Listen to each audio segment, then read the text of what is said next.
OK，像我们的一个刹车，它有异响的话，一般就是我们这个蹭碟了。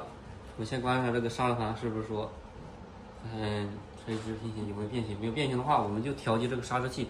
刹车器它是有两个，这个螺丝，然后这个是调节角度的，这个是固定的，这两个不需要动，调的是这两个。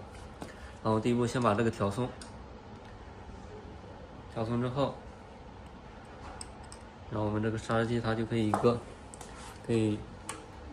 调节了，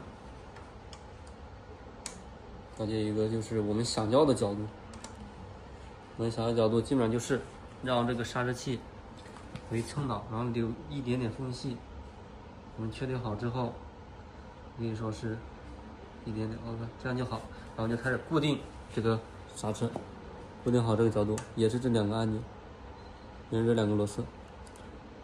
然后稍微先固定一下。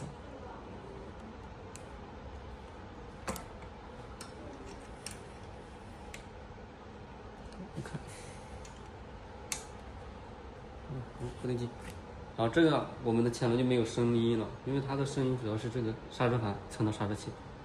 好了。